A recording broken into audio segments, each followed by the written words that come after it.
अनंत टीदे refresh हमी।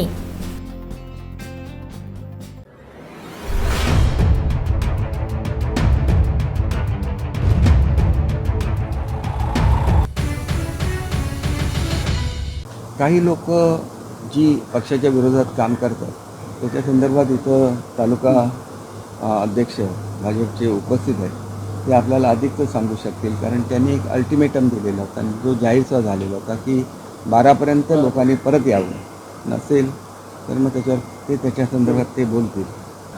भारतीय जनता पार्टीचे आपले पालकमंत्री या सिंधुदुर्ग जिल्ह्याचे रवींद्रजी चव्हाण साहेब यांनी 12 तारीख आणि सन्माननीय राणेसाहेब यांनी 12 तारीखपर्यंत जे कार्यकर्ते विशाल परब म्हणा नाही तर राजन तिले म्हणा नाही तर अन्य पक्षविरोधी काम जर कोण करत असतील तर त्यांना समजावण्याचा प्रकार 12 तारीखपर्यंत दिले आणि ते सर्व प्रकार आम्ही केलेले आहेत। आज 13 तारीख आहे। निश्चित जे पक्षविरोधी काम करत आहेत त्याच्यावर कारवाई वरिष्ठ नेत्यांकडून कारवाई निश्चित होणार आहे आणि त्यांची नावे आम्ही वरिष्ठांकडे कळवलेली आहे।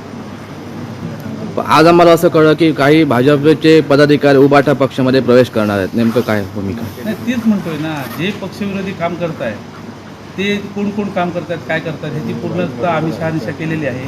तशा पद्धतीत त्यांची नावे वरिष्ठांपर्यंत गेलेली आहे, त्यामुळे त्यांच्यावर कारवाई निश्चित होणार आहे। जे कोण कार्यकर्ते आहेत, जे पक्षविरोधी कार्यकर्ते आहेत किंवा आपल्या महायुतीच्या विरोधात काम करत आहेत त्यांची आम्ही तक्रार वरिष्ठांकडनं केलेली आहे आणि लवकरात लवकर त्याचा निर्णय परत आम्हाला तासाभरात येणार आहे आणि शक्यतो सर्व जे पक्षविरोधात काम करत आहेत त्यांना हकालपट्टी पक्षातनं करण्यात येणार आहे। आमचे दिवसभरातले सर्व अपडेट्स, ताज्या घडामोडी आणि थेट लाईव्ह पाहण्यासाठी सबस्क्राईब करा, लाईक करा कोकणचं नंबर 1 महा चॅनल कोकण 7 लाईव्हचं YouTube चॅनल।